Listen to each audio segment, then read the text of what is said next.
I was in the kitchen, pouring myself a cup of coffee, when my phone buzzed. I didn't rush to check it. I thought maybe it was another sale alert or a forwarded meme from Zara. But when I finally picked it up, I saw his name on the screen. Daniel. Just one message. You are not coming with us to Europe. My mother prefers this vacation to be a family vacation only. I froze. I must have read it 10 times. Not coming with them? I looked around the room at the 3 neatly packed suitcases by the front door, one of them mine. I'd spent the past 2 weeks helping Daniel plan this trip, booking the hotels, organizing tours, even reminding him to get his mother's favorite spa booked in advance. And now I'm not invited? I sat down on the edge of the couch, my phone still in my hand. My fingers felt numb. The silence in the house grew louder, pressing against my ears. I thought it had to be a mistake. Maybe he sent it to the wrong person. Maybe it was a joke. But no follow-up came. Nothing. Just that one cold line. Not coming with us? Family vacation only. So that's what I am now? Not family? My mind went into overdrive. I started thinking about all the things I'd done for Daniel. I remembered standing in our garage 3 years ago, watching him break down because his startup was failing. He thought it was all over, years of effort, gone. And I had stepped in, without hesitation. I had taken the $700,000 my father left me when he passed and wired it straight to Daniel's account. I didn't ask for a contract. I didn't ask for shares. I just believed in him, because that's what you do for family. But apparently I wasn't his. I stood up and walked into his office. Everything in there had been bought with the money I gave him. The custom leather chairs, the framed map of the world with pins on all his business trip destinations, even the espresso machine he loved bragging about. Every inch of it whispered, "Sophie built this." And now I was being told to stay behind like some forgotten assistant. I opened our group chat with his mom and his sister. Sure enough, messages had been flying around for days, photos of packed bags, nail appointment selfies, jokes about matching outfits. Not once had they mentioned anything about me not coming. They just acted like I never existed. And Daniel? He didn't even have the decency to speak to me in person. Just a text message. I set my phone down and walked upstairs. Our bedroom was spotless. I had even laid out his passport and tickets on the dresser last night, for both of us. Stupid me. I sat on the edge of the bed and stared at the carpet. For a while, I didn't cry. I just sat there, feeling everything and nothing at the same time. My heart was heavy, like it was sitting in a bucket of wet cement. Then, slowly, something inside me shifted. I started thinking about everything I had given up. My dream of starting a bakery? Gone. I had put that money into Daniel's dream instead. My weekends? Spent working on his marketing plan. My voice? Pushed aside every time his mother made a snide comment and he told me to just ignore it. And now they were flying off to Europe without me, to my dream vacation, while I sat here like a maid they forgot to fire. No, I wasn't going to cry. I stood up and looked at my reflection in the mirror. My eyes were dry, but there was something else in them, a quiet storm building. If I wasn't family enough to go on this trip, then maybe I wasn't family enough to keep helping them live in comfort either. Maybe it was time I reminded Daniel who built this house, and what happens when the builder walks away. I wish I could say the text was the first red flag, but deep down, it wasn't. The truth is, the cracks had been forming for a while. I just kept ignoring them, hoping if I smiled hard enough, cooked enough dinners, or stayed out of the way, things would smooth themselves over. But that trip, that Europe trip, that was my idea. I had brought it up 6 months ago. A surprise vacation for Daniel after his business hit a new milestone. He'd worked hard, and I thought we both deserved something special, a reward for everything we'd sacrificed. At first, he was excited. We talked about Italy, Greece, and maybe even a stop in France. I remember the way his eyes lit up when I said we could ride a gondola in Venice. I imagined us walking cobbled streets, eating fresh pastries, laughing like we used to. And then his mother found out. At first, it was just subtle. "Oh, that sounds lovely. I've always wanted to see the Amalfi Coast," she said during a family dinner. I didn't mind. I even suggested we invite her. Then came his sister. Same thing. Soon, the trip I had planned for 2 became a group tour for 5, then 6. Suddenly, I was being asked to move my schedule around to make it easier for everyone else. I was told not to book the hotels yet, that Evelyn, Daniel's mom, had better taste. Every decision started to go through her. And Daniel? He said nothing. At first, I brushed it off. I told myself it was just a vacation, that it didn't matter who picked the hotel or the flight. I told myself I'd still have fun because I'd be with my husband. But things only got worse. I started getting left out of conversations. They made a new group chat, and I wasn't added to it. Zara showed me screenshots that Daniel's sister accidentally sent her. Dinner plans being made for the family, spa days booked, excursions scheduled, all without me. I asked Daniel about it once. He shrugged and said, "It's just easier to plan without too many voices." Too many voices? I was the one who started the whole idea. Still, I bit my tongue. I didn't want to cause drama. I didn't want to give Evelyn more reasons to say I was being overly sensitive. I told myself once we were on the trip, things would feel better. But deep down, I started noticing the pattern. Evelyn never liked me. From the day I married Daniel, she treated me like I had stolen something from her, like I wasn't good enough for her precious boy. Too independent, too opinionated. She once told me, to my face, that I wasn't the kind of woman who makes a man feel needed. Daniel laughed when she said it. Laughed. And now, here we were, me sitting at home with my passport and suitcase ready. Them on a plane to Europe, sipping champagne and smiling for the camera. I wasn't invited because Evelyn didn't want me there. That's the truth. And Daniel, the man I gave everything to, didn't fight for me. He didn't even tell me to my face. He just sent a message and walked out the door. That was the moment I stopped pretending. The moment I stopped defending their behavior in my head. The moment I saw it all for what it really was. They never saw me as part of the family. I was a wallet, a helper, a background character in their perfect little play. But not anymore. If they could go halfway around the world and forget me like I was nothing, then I could remind them just how much I mattered. The morning after they left for Europe, I didn't cry. I didn't sleep much either. I lay awake, staring at the ceiling, replaying everything that had led to this moment. The trip, the text, the years I gave away like candy, just trying to prove I was enough for people who never really saw me. By sunrise, I was done feeling sorry for myself.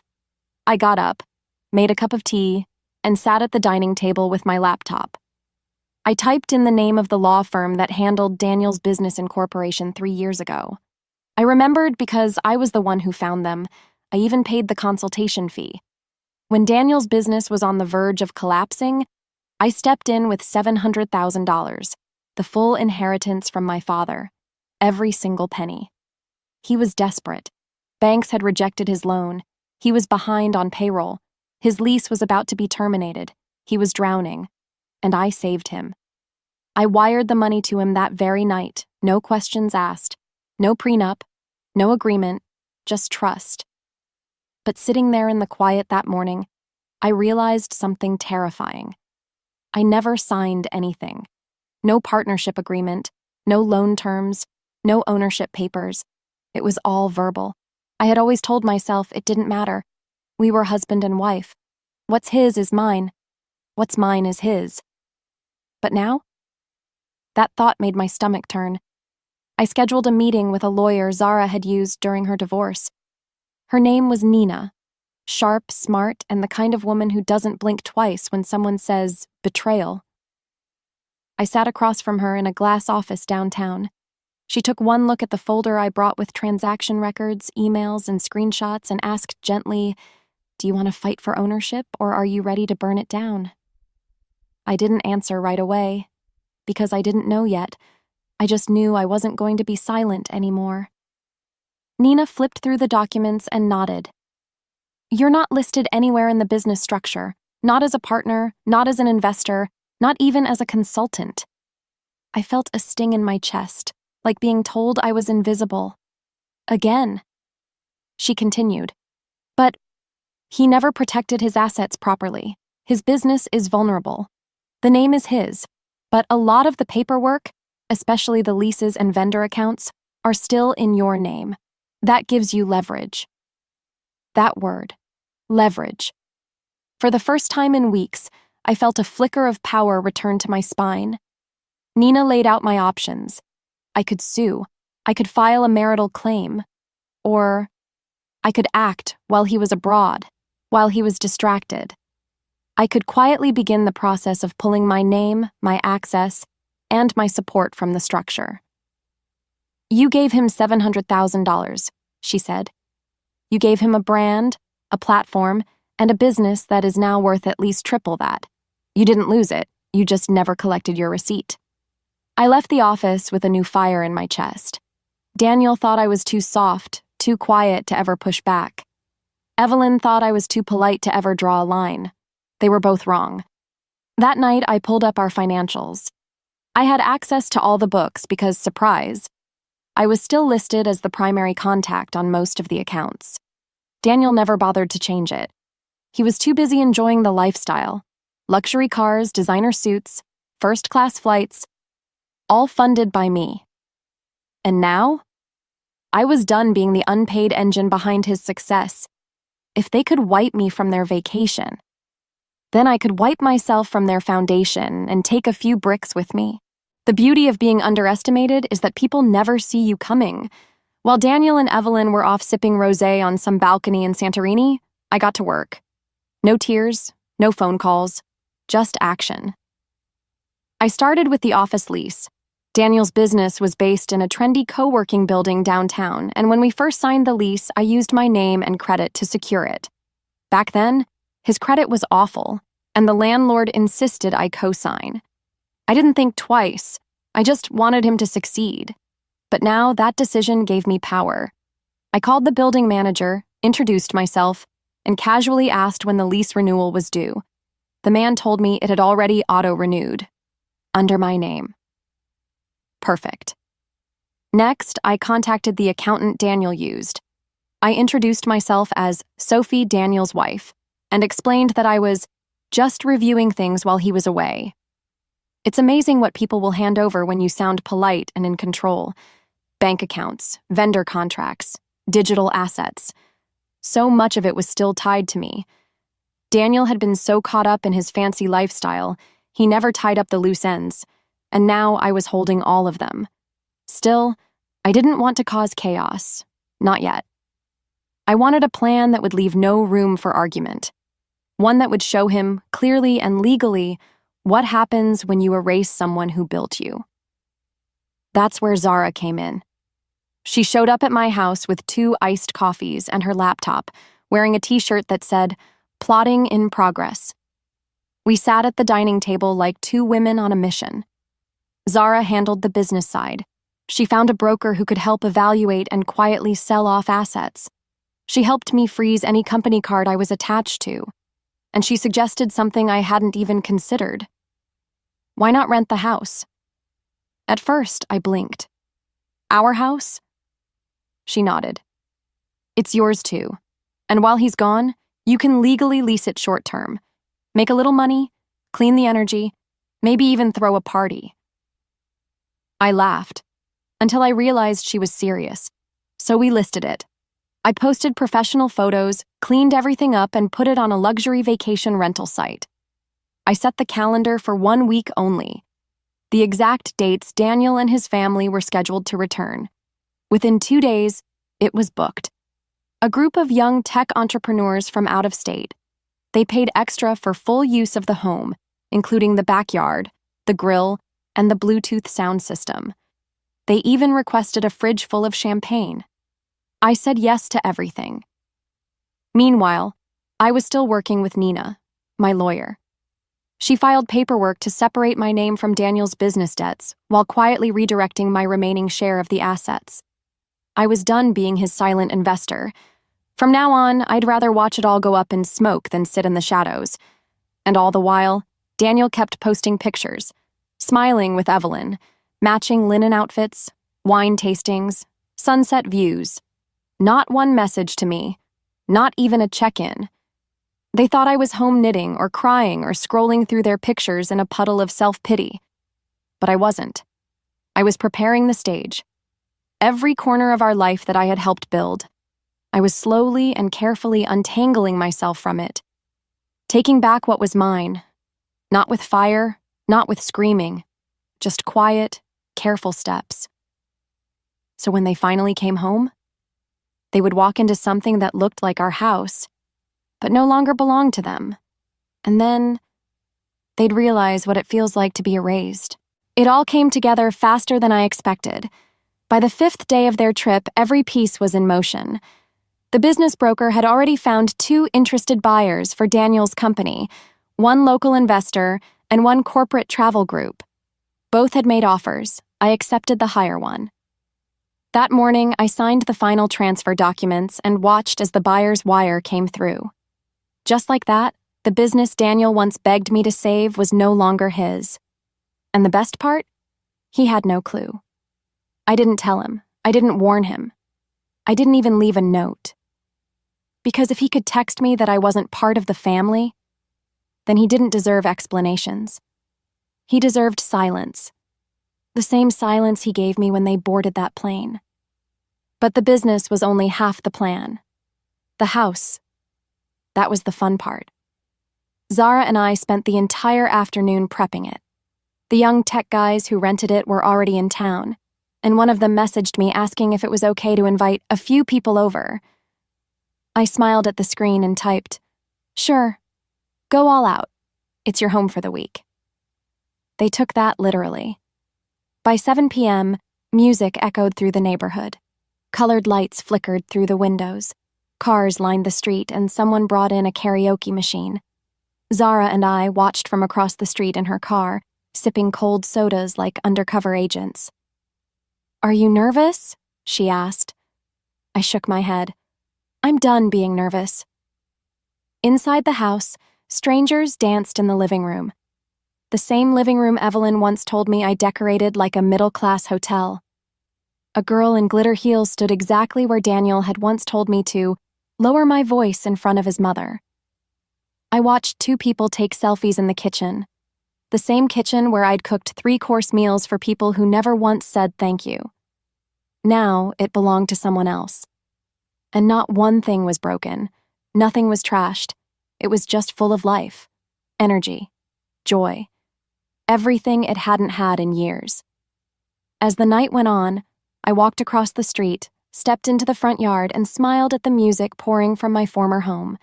One of the renters, Kenny, the guy who booked it, waved at me from the porch. "You, Sophie?" he asked. "I am." "Place is amazing. You sure you don't mind the party?" "Not at all," I said. "I think it's exactly what this house needed." He grinned. "You're welcome to join." I smiled, thanked him, and stepped back onto the sidewalk. No need. I didn't need to be in the middle of the crowd. I had already won. Later that night, I got one final alert on my phone. Daniel used my credit card. Again. A private driver in Prague. Cost? $540. I logged into the bank app and hit disable. Then I scrolled through and closed every account tied to my name. Credit cards, subscriptions, cell phone line. Gone. I stood outside, took one deep breath, and looked at the house. The people inside had no idea who Daniel or Evelyn were. They didn't care. That was the point. This was no longer their world. It wasn't mine either. Not anymore. It was just a beautiful, empty shell that I had finally stopped filling for other people. They came back 2 days early. I wasn't expecting that. Daniel's sister posted something on Instagram about a canceled return flight. Within hours, they'd rebooked and were headed home. But it didn't matter. The house was still rented. And the business? Long gone. Selling the business had been easier than I imagined. You see, Daniel never formalized the ownership structure. He always talked big, called himself CEO, posted leadership quotes, wore expensive suits, but legally, the business was a mess. He had formed the company using a basic LLC, and though the name was under his, the accounts, lease agreements, vendor contracts, and digital platforms were all under my name. Because in the beginning, he had no credit, no reputation, no funding. Just my money, my resources, my trust. So when my lawyer Nina reviewed everything, she smiled and said, "Technically, you own most of the operational structure. If you pull out, it collapses." And that's exactly what I did. I contacted the corporate travel firm Nina introduced me to. They'd been looking to expand into Daniel's niche, luxury travel concierge, and were eager to acquire everything: the client list, website, booking systems, vendor relationships, all of it. I made one simple offer: buy the whole system, leave the name, take the engine. The offer came fast. I signed the deal under my own name. Payment was wired into my personal account, and a clause was added to block Daniel from using any of the company's client contacts for future ventures. Everything he had built using me now belonged to someone else. Legally, quietly, completely. By the time their plane landed, Daniel's email accounts were locked, his business number rerouted, and the company website redirected to the buyer's corporate page. So when they pulled up to the driveway and found strangers partying in our living room, I was already waiting. Zara stood beside me, holding a cup of iced coffee like it was popcorn. Daniel stepped out of the black SUV first, looking tired, tanned, and smug. Evelyn followed, wearing a silk travel set and sunglasses even though it was nearly 8 p.m. The moment Daniel saw the people dancing on the front porch, his jaw dropped. "What the hell is this?" he snapped, storming up the steps. One of the renters looked at him. "Can I help you?" "This is my house." The guy frowned. No, it's rented. For the week. From someone named Sophie." Daniel turned and saw me standing calmly by the sidewalk. "Sophie?" he said, voice rising. "What's going on?" Evelyn rushed past him, heels clicking on the pavement. "Why are there strangers in our home?" I didn't raise my voice. I didn't shout. I simply pulled a folder from my bag and handed it to Daniel. He snatched it, flipping through the pages, eyes darting across the legal language. The more he read, the paler he got. "These are business transfer papers," he said, stunned. "Yes," I replied. "The business is sold. The money is in my account." "You can't do that. That company is mine." "No, Daniel," I said, steady as stone. "You never made it official. I owned the leases, the systems, the vendors. You were the face, but I was the foundation." He opened his mouth, but I cut him off. "You excluded me from your life, your family, your vacation. And now you're learning what happens when you exclude the person who built everything." Evelyn let out a dramatic gasp. "You're punishing him for a misunderstanding? This is cruel." I turned to her. "No, Evelyn. What was cruel was pretending I wasn't family after everything I gave up to support your son." She looked ready to argue, but I didn't give her the chance. I handed Daniel one more piece of paper. "This is the rental agreement. The house is legally leased for the next 4 days. You are not allowed inside." He blinked.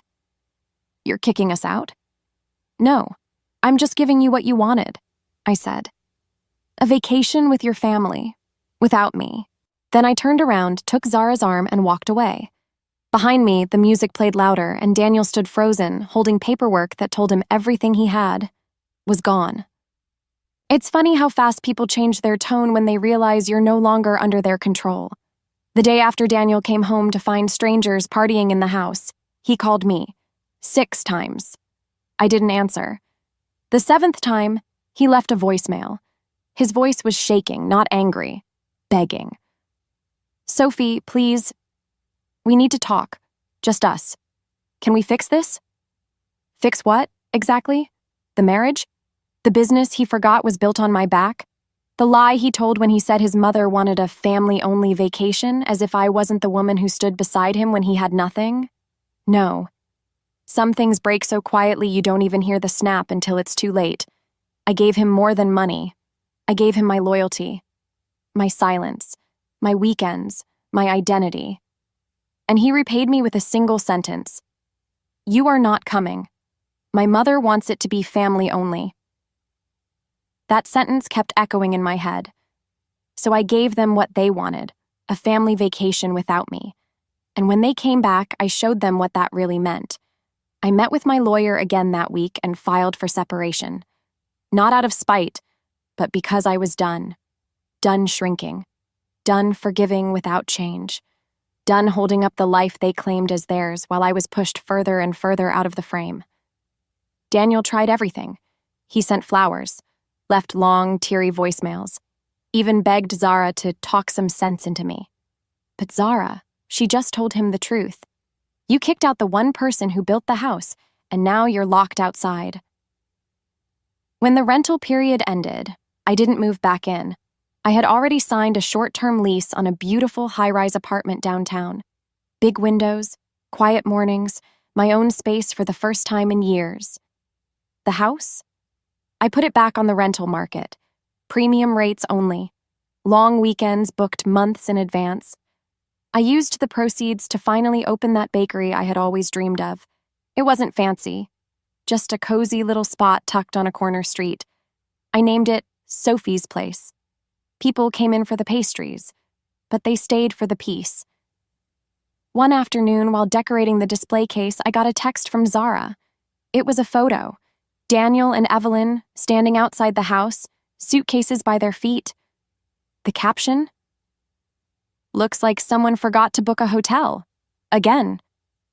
I smiled. They still didn't get it. This wasn't revenge. This was clarity. This was me stepping out of the role they boxed me into. The helper, the nice one, the invisible one. Now, I wasn't invisible. I was gone. A week later, Daniel showed up at my bakery. He looked different, tired, thinner, nervous. He stood across the counter like a stranger. "I just wanted to say I'm sorry," he said quietly. I thought you'd always be there." I nodded. "That's the thing, Daniel. I was always there, until you made it clear I wasn't wanted." He swallowed hard. "Can we ever go back?" I looked around at the shelves of fresh-baked bread, the soft music playing, the customers smiling. "No," I said gently, "but I'm not angry anymore. I'm just free." He didn't argue. He just stood there for a few more seconds, then turned and left. Zara walked in right after. She caught the end of it and grinned. "You okay?" I nodded. For the first time in a long time. We sat by the window, two old friends sharing quiet joy. I used to think losing everything would destroy me. But the truth is, walking away from people who never saw your worth, that's when you start to live.